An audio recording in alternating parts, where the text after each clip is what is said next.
और इस बीच ईरानी मुसल्लह अफवाज के तर्जुमान ने खबरदार किया है कि अगर ईरान के तवानाई के ढांचे को नुकसान पहुंचाया गया तो पूरे रीजन में यानी पूरे खित्ते में मौजूद अमेरिका और इजराइल की तमाम तवानाई, आईटी और पानी साफ करने वाली तंसीबात को निशाना बनाया जाएगा।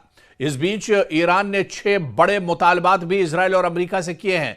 दरअसल ईरान ने जंग खत्म करने के लिए 6 शराइत रखी हैं। दोबारा जंग न होने की जमानत, मशरिक़ वस्ता से तमाम अमरीकी फौजी अड्डों का खात्मा, अमरीका और इजराइल की जानिब से मुकम्मल हर जाने की अदायगी, खित्ते के तमाम महाजों पर जंग का खात्मा, अबनाए हुर्मुज पर नया कानूनी निजाम, मुखालिफ मीडिया के अनासिर को ईरान के हवाले करना। और इस बीच एक बहुत बड़ी खबर दरअसल लबनान से आ रही है, जहां इजरायली फौजियों की गुमशुदगी से जुड़ी हुई यह बड़ी खबर है। जुनूबी लबनान में इजरायली फौजियों का एक ग्रुप लापता हो गया है, जिनसे राब्ता मुनक़ते है। इजरायली फौज ने इस वाक़े पर सख्त सेंसरशिप नाफिज कर रखी है। आपको बता दें कि जुनूबी लबनान के कस्बे नाकूरा में हिजबुल्लाह और इजरायली फौज के दरमियान जमीनी लड़ाई शदीद होती जा रही है, क्योंकि हिजबुल्लाह गोरिल्ला लड़ाई में बहुत महारत रखते हैं। ऐसे में इजराइल को काफी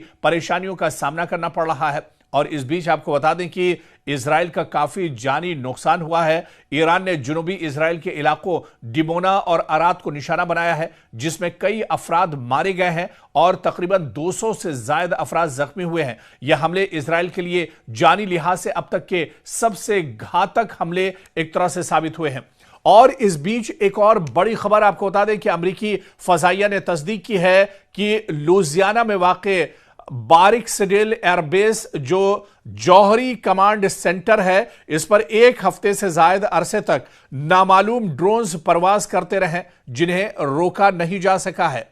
और इस बीच मशरिक़ वस्ता से भी बड़ी खबर आ रही है, जहां पर यूएई और शारजा के करीब एक बहरी जहाज के करीब बड़ा धमाका हुआ है, जबकि कतर का एक हेलीकॉप्टर मामूल की ड्यूटी के दौरान समंदर में गिरकर तबाह हो गया है, जिसके अमले की तलाश लगातार जारी है। वहीं इराक से भी बहुत बड़ी खबर आ रही है। बगदाद में वाक़ अमरीकी विक्टोरिया बेस पर इराकी मिलिशियाओं की जानिब से एक बार फिर से हमले किए गए हैं और इस हमले में काफी ज्यादा अमेरिका को नुकसान उठाना पड़ा है। इस बीच एक बड़ी खबर और आपको बता दें कि इजराइल के अंदर कई हिंदुस्तानी दरअसल फंस कर रह गए हैं। और आपको बताते चलें कि अराद, जहां पर यह हमला ईरान ने किया था, वहां पर भी कई हिंदुस्तानी एक तरह से फंसे हुए हैं। इस बीच आपको बताते चलें कि बड़ी खबर दुबई से आ रही है और आपको बताते चलें कि अबू धाबी से यह बड़ी खबर है, जहां पर एक ड्रोन हमला हुआ है और ड्रोन हमले का जो मलबा है वो गिरने की वजह से हिंदुस्तानी निजाद एक शख्स इसमें जख्मी हो गया है, जिसके इत्तलात इस वक्त मौसूल हो रही हैं। तो कुल मिलाकर बड़े पैमाने पर दरअसल अब नुकसान इजराइल और अमेरिका का इस जंग में हो रहा है। खासतौर पे इजराइल के अंदर बड़े पैमाने पर हमले हो रहे हैं।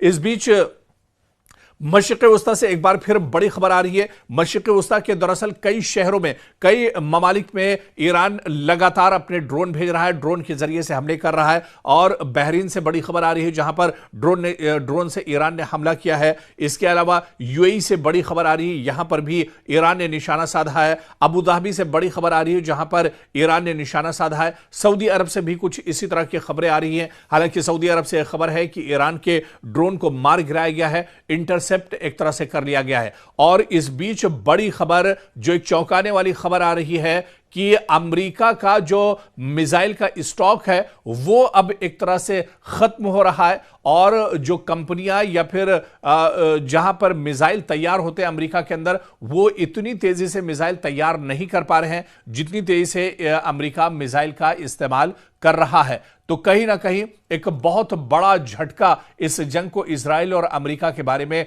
माना जा रहा है। हालांकि इस बीच एक बार फिर से ईरान ने 6 शर्तें अमेरिका के सामने रखी है और यह कहा है कि अमेरिका अगर इन शर्तों को मान लेता है तो इस जंग को एक तरह से रोका जा सकता है। जबकि इस बीच आपको बता दें कि अमेरिका के सदर डोनाल्ड ट्रंप ने 48 घंटे का जो अल्टीमेटम दिया था उसका वक्त भी अब तेजी से गुजर रहा है। लेकिन दूसरी तरफ ईरान के सदर मसूद पज़ेश्कियान ने पलटवार किया है। उन्होंने कहा है कि हम इस तरह की धमकियों से डरने वाले नहीं हैं, बल्कि इस तरह की धमकियों से हमें और कुव्वत और ताकत मिलती है, हम और मजबूती से दुश्मन के सामने एक तरह से डट कर खड़े हो जाते हैं। तो ईरान ने मुंहतोड़ जवाब एक तरह से अमेरिका को और डोनाल्ड ट्रंप को दिया है। इस बीच कुल मिलाकर अगर देखा जाए पूरे मशरिक़ वस्ता में अभी भी हालात बहुत ज्यादा खराब हैं, अफरा तफरी है और ईद के बाद से, रमजान के बाद से एक तरह से फिर से ईरान ने अपने हमलों में शिद्दत लाई है। और इस बीच जो दो बड़े हमले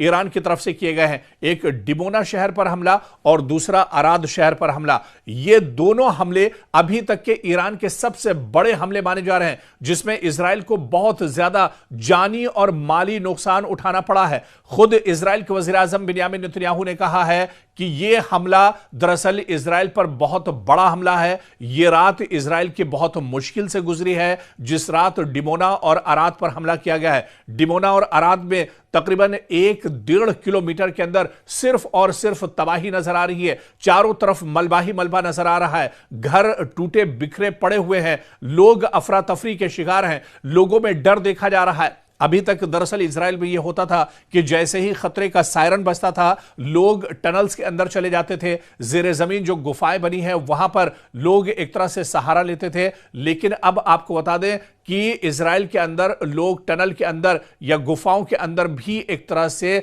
महफूज नहीं है। ईरान अब लंबी दूरी वाले मिसाइल, हाइपरसोनिक मिसाइल और बैलिस्टिक मिसाइल के जरिए से इजराइल पर हमले कर रहा है और इसी वजह से इजराइल का अब कोई हिस्सा दरअसल महफूज नहीं है। इजराइल के हर हिस्से पर ईरान एक तरह से हमला कर रहा है, ईरान एक तरह से टारगेट कर रहा है। तल अवीव पूरी तरह से तबाह हो चुका है। हाइफा में जो ऑयल रिफाइनरी है उस पर भी हमला ईरान की तरफ से किया गया था और वहां पर भी काफी ज्यादा नुकसान हुआ है। उसके बाद अब जो नए टारगेट ईरान के हैं वो दरअसल डिमोना और अराद शहर हैं। दरअसल अराद और डिमोना दोनों बहुत इंपॉर्टेंट शहर हैं। यहां पर दरअसल जो एटमी तवानाई के सेंटर हैं, जो मरकज हैं, वो यहां पर मौजूद हैं, जिसकी वजह से यहां पर काफी ज्यादा नुकसान इजराइल को उठाना पड़ा है। दरअसल दुनिया इस बात को लेकर हैरान है कि ईरान इतनी मजबूती के साथ कैसे लड़ रहा है। ईरान के पास दरअसल इतना असलहा और गोला बारूद कहां से है, ईरान के पास आखिर इतनी तैयारी कैसे है। आपको याद होगा कि ईरान के supreme leader Ayatollah Ali Khamenei जब शहीद नहीं हुए थे, वो जिंदा थे, उस वक्त ही उन्होंने दुश्मन को एक तरह से ललकारा था। उन्होंने इजराइल और अमेरिका को चैलेंज किया था। उन्होंने कहा था कि अगर दुश्मन इस बार जंग छेड़ता है, इजराइल या अमेरिका की तरफ से जंग छेड़ी जाती है, तो ईरान पूरी मजबूती के साथ, भरपूर ताकत के साथ दुश्मन का जवाब देगा। तो एक बार फिर से इजराइल और अमेरिका ने एक तरह से गलती की है ईरान को छेड़कर, क्योंकि ईरान ने कहा है कि इस बार जो जंग है वो आर या पार की होगी और ईरान इस जंग को दरअसल अपने supreme leader Ayatollah Ali Khamenei की शहादत और इसके अलावा अली लारिजानी की शहादत का बदला लेने के लिए यह जंग लड़ी जा रही है। ईरान के जो भी लीडर इस जंग में शहीद हुए हैं उनका बदला लेने के लिए दरअसल ईरान इस जंग को लड़ रहा है। तो ऐसे में हालात दिन ब दिन काफी शदीद होते जा रहे हैं और जंग इस वक्त देखा जाए तो अपने पूरे शबाब पर है।